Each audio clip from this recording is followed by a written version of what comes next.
Its engines are being made in American factories from English design. Early March 1943, the Erprobungsstelle Rechlin, the Luftwaffe's central flight test establishment on the shore of the Müritz Lake in Mecklenburg. The temperature has not climbed above freezing in a week. A hangar at the northern end of the field has been cleared for a single exhibit, the recovered wreckage of a British twin-engine aircraft, brought north by rail flat car from the Brittany coast, where it came down 3 weeks earlier. The airframe lashed under tarpaulins for the 2-day journey through occupied France and across the Reich. The man walking around it with a clipboard is a technical evaluation officer attached to the airframe testing section, 34 years old, an engineer by training before he was ever a soldier, the kind of officer Rechlin had dozens of by 1943. Men pulled from aircraft firms and technical colleges to do the unglamorous work of turning captured enemy hardware into numbers Berlin could use. His name does not matter for what follows, and you should know now, before the rest of this story, that he is a composite figure standing in for the several real testing officers whose job this kind of work fell to at Rechlin that year. The point of putting a face on the job is not to claim we know his name. It is to make a piece of Luftwaffe paperwork feel like what it actually was. A man with a deadline, breath fogging in a cold hangar in March, being asked a question his superiors did not really want answered. The aircraft in front of him is a de Havilland Mosquito, serial DZ466, a photographic reconnaissance machine of 540 Squadron, Royal Air Force, brought down on the Brittany coast on the 20th of February, 1943. It is largely intact. It carries no guns, only cameras and fuel, because the whole theory of this variant is that it does not need to fight. It only needs to outrun anything sent to catch it. And it is built, almost entirely, of wood. His orders are simple to state and hard to execute. Examine the aircraft, determine what it is made of, how it is built, and why. Establish whether German industry can copy it. Write it up. Send it to Berlin. Pause on that instruction, because everything in this story turns on it. Send it to Berlin. In the Luftwaffe of 1943, that was not a suggestion. It was the entire reason an Erprobungsstelle existed at all. Rechlin was not an improvised shed. It was a sprawling establishment with its own airfield, its own research staff, its own direct line into the Reich Air Ministry, the place every captured Allied aircraft of any significance had passed through since the start of the war. A captured aircraft arrived, and it existed to become a file. The file existed to reach the desk of the Generalluftzeugmeister, the officer in charge of German air armament, a field marshal named Erhard Milch, a former Lufthansa executive who had built the airline into the most efficient in Europe before the war, and who had taken over aircraft procurement in November 1941, after his predecessor, Ernst Udet, shot himself in his Berlin apartment rather than keep absorbing blame for a production system he no longer believed in. Milch was competent, cold, and entirely dependent for his own survival on staying useful to a superior notorious for his temper. The system Milch ran had worked this way for years. When a Spitfire came down more or less intact in 1940, Rechlin tested it, and a written assessment reached Udet's desk within weeks. When American heavy bombers began coming down over the Reich in 1942, the pattern repeated. Wreckage in, report out, decisions made. The system assumed three things: that the wreckage would be recoverable, that the testing officer would find something worth reporting, and that his superiors would want to read it, however unwelcome the content. All three assumptions had held for years. All three were about to fail at once in the specific case of DZ466, and not because the system broke down in any dramatic, visible way. It failed quietly, for reasons that had almost nothing to do with engineering and everything to do with timing. The officer in the hangar at Rechlin worked through the first 3 weeks of March with the wreck of DZ466 in front of him, and what he found did not fit the shape of a normal captured aircraft report. A normal report described an alloy, a rivet pattern, an engine casting, something German industry could examine and either match or beat on its own terms. This aircraft was built from birch plywood skins around a core of Ecuadorian balsa, bonded with synthetic resin glue over a concrete mold in 2 half-shells like a boat hull, with spruce and fir spars laid up by hand in a single piece, and fared with a precision that had nothing to do with a factory tolerance chart. There was no metal stamping process to reverse engineer, no alloy specification to requisition from a supplier, no machine tool Germany could simply order in greater numbers. What made this aircraft possible was not a material. It was a trade. Generations of furniture makers in an English market town who could shape and laminate wood to a fineness that had nothing to do with modern industrial method and everything to do with an unbroken line of apprenticeships going back 100 years. Men and women who had spent their working lives making chairs and sideboards, and now, with barely any retooling, were making bomber fuselages instead. You cannot put that in a materials report in any form the Reich Air Ministry would recognize as useful. You cannot order a factory to manufacture a skilled workforce in 6 weeks. And you certainly cannot write that sentence to a ministry that had spent 30 years telling itself wood was a relic of the previous war. The testing officer understood the shape of this problem by the second week of March. What he did not know was what to do with the understanding. Because 6 weeks earlier, on the 15th of January, the Reich Air Ministry had formally and irrevocably shut down its own centimetric radar research program on the advice of its most senior physicist, judging the underlying physics impossible. A decision that would be proven catastrophically wrong within months, once a British bomber went down near Rotterdam, carrying the answer intact. The ministry in the spring of 1943 was not, in other words, in any mood to receive a second piece of news along the same lines from a different department, that a captured British aircraft revealed an industrial capability Germany could not simply order into existence by decree. Every like on this video keeps stories like this one visible for a few more people. It costs nothing, and for men whose names never made it into a filed report, it matters more than it should. Here is where the deeper structure of the story sits, and it is not really about wood or glue at all. It is about what a hierarchical, personality-driven command structure does to inconvenient technical findings when the man at the top of the chain punishes the messenger. Erhard Milch, the man this report was meant to reach, had spent the previous 18 months absorbing blame in front of colleagues for production shortfalls that were frequently not his fault, from a superior, Hermann Göring, whose temper by 1943 was legendary inside the ministry, and who had a well-documented habit of humiliating subordinates who arrived with bad news, sometimes in front of the very industrialists those subordinates depended on for cooperation. 6 days after this evaluation begins, at a separate conference at Carinhall, his country estate north of Berlin, Göring will summon Milch and the heads of German aviation industry, Willy Messerschmitt, Ernst Heinkel, Claudius Dornier, and rage at them for the better part of an hour about a British wooden bomber his own fighters could not catch. "I could go mad when I see the Mosquito," he will say, in words a stenographer wrote down and that survive today on microfilm at the Imperial War Museum in London.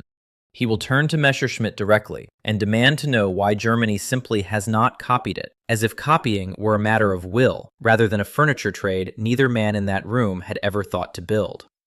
The minutes of that meeting survive in full. What almost certainly does not survive, or has never been located by any historian who has gone looking for it, is a formal Rechlin technical report on the specific airframe that would have told Milch, in writing, 6 weeks before that room full of furious men, exactly what he did not want to hear before he had to hear it in front of an audience. This is not proof of a cover-up. It is something more interesting and more human than a cover-up. In a system where the man at the top of the chain punished bad news publicly, officers well below him learned, without anyone ever writing a policy about it, to deliver bad news verbally, in corridors and at informal briefings, where it could be softened, qualified, hedged, and eventually forgotten, rather than committed to a document that would sit permanently in a file with his own name typed at the bottom of it. A verbal report cannot be quoted back at you in front of Messerschmitt 2 years later by an aide with a good memory. A written one can. And everyone at Rechlin in 1943 had watched at least one colleague learn that lesson the hard way. Historians have looked for this document, and it is worth being specific about how thoroughly. The National Archives at Kew, the Imperial War Museum's captured German records, and the material recovered by British and American technical intelligence teams under Operation Lusty in the summer of 1945, when Allied officers combed the wreckage of the Reich Air Ministry's collapsed filing system for exactly this kind of paperwork, crating tens of thousands of pages onto transport aircraft bound for Wright Field in Ohio and for the Air Ministry in London, have all been searched by people whose entire job was finding documents like this one. A great deal of German aviation documentation did survive the war, boxed, catalogued, and eventually returned in part to German and American and British archives over the following decades, the raw material for entire academic careers. A great deal more did not survive, burned inside the Reich Air Ministry building on Wilhelmstrasse during the final Allied raids on Berlin, or destroyed deliberately by officers in the ministry's technical branches, who understood by early 1945 exactly what was coming and had just enough time left to choose what the future would be, allowed to read about their own decisions. Somewhere in that gap between what was kept, what was captured, and what was burned or shredded on purpose, sits the answer to what actually happened to any DZ466 report, assuming one was ever finished at all. It is worth being honest about what the popular version of this story gets wrong, because it circulates confidently across aviation forums and social media, repeated in comment sections as settled fact, and almost none of it can be traced back to an actual primary source. The popular version says German pilots test flew the captured Mosquito in Luftwaffe markings over Rechlin's own airfield, that a complete technical dossier on it exists today in a Russian or American archive waiting to be translated, that a specific named engineer signed his own name to a specific damning verdict about the wood construction that Berlin then buried. None of these claims has a citation that survives contact with an actual archive box, and several of them appear to have been invented decades after the war by writers filling a gap in the record with the version of the story that felt most satisfying to tell. What can be established is narrower and, honestly, more interesting than the legend. A Mosquito came down largely intact in German-held territory in February 1943. Rechlin was the standard, well-documented destination for wreckage of this kind. The ministry above Rechlin was under exceptional, specific pressure about this exact aircraft type at exactly this moment in the war. And no technical report specific to this airframe has ever turned up in any archive consulted for this video, despite genuine, professional, decades-long efforts to find one. The gap in the record is real, and it is verifiable. What filled that gap at the time is not established, and a documentary channel that tells you otherwise with false confidence is selling you certainty it simply does not have. If your father, grandfather, or uncle served with the Royal Air Force's photographic reconnaissance squadrons, flying unarmed aircraft deep into occupied Europe on the theory that speed was armor enough, or if he was one of the many British and American intelligence officers who spent 1945 and 1946 combing through captured German paperwork at Wright Field or in London, trying to reconstruct exactly this kind of institutional history from crates of loose documents, his name and his unit belong in the comments below. These stories are how the memory survives, especially the ones that end without a tidy answer at the bottom of the page. Consider what the silence itself is actually telling you, because it is not nothing, and it is not simply an absence of evidence. A system that reliably produced written verdicts on captured enemy aircraft for years, files that still exist today for dozens of other Allied airframes brought down over the Reich, suddenly, on this one occasion, at this one moment, appears not to have produced one, or produced one in a form that vanished before any historian could locate it in 80 years of looking. That is not a coincidence you can wave away with the general chaos of wartime record-keeping, convenient as that explanation would be.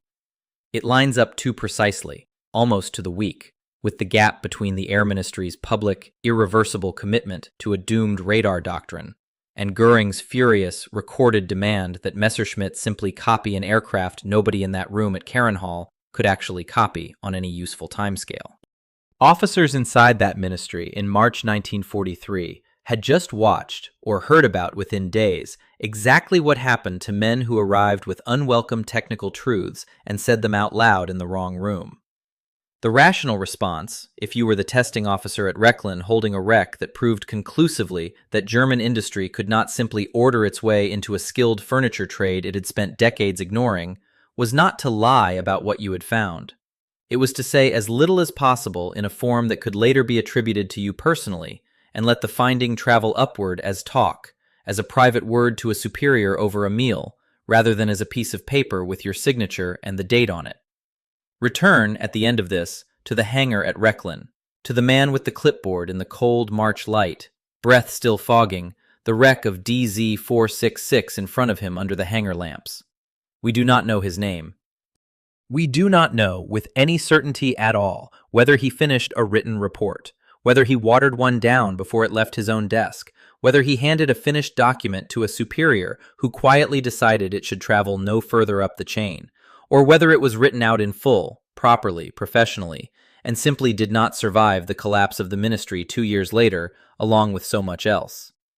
What we do know, and what the archives will support without qualification, is that the aircraft existed, that the wreck reached Rechlin exactly when the record says it did, that the pressure on everyone above that testing officer to have a confident answer was as high that spring as it would ever get during the entire war, and that the paper trail a functioning bureaucracy should have produced, and reliably had produced for every comparable case before it, has never surfaced in any archive anyone has thought to search. The verdict on this particular story is not really a technical one, unlike most of the aircraft stories this channel tells you. It is a verdict about institutions operating under fear rather than under reason. The Luftwaffe of 1943 had superb engineers, men entirely capable of understanding exactly what they were looking at within days, and a command structure above those engineers that made their honest findings actively dangerous to commit to paper. A British furniture town could turn out a 500-mile-an-hour bomber because nobody anywhere in that chain of command was professionally afraid to tell the Air Ministry, in writing, that wood glued by chairmakers was the answer. A German test officer, standing in a cold hangar in front of the physical proof of exactly that same fact, had every rational professional reason to make sure his own name was never permanently attached to saying so before his superiors were ready to hear it from someone safer to blame. And by the time they were ready, in a room at Carinhall, demanding an aircraft nobody in Germany could actually build at scale, the moment for a calm, written, dispassionate verdict had already closed. The composite officer at the start of this story never existed as a single man standing in that specific hangar on that specific morning. The wreck did. The deadline did. The ministry above him and the fear that ran through it that particular spring did. And so, as far as 80 years of searching by serious people can establish, did the silence that followed. Subscribe if you want the next chapter, because there are more of these, more paper trails that lead nowhere and tell you something anyway. More men who chose carefully what not to write down and why. And more machines that quietly told the truth to anyone willing to look closely enough at what never got said about them.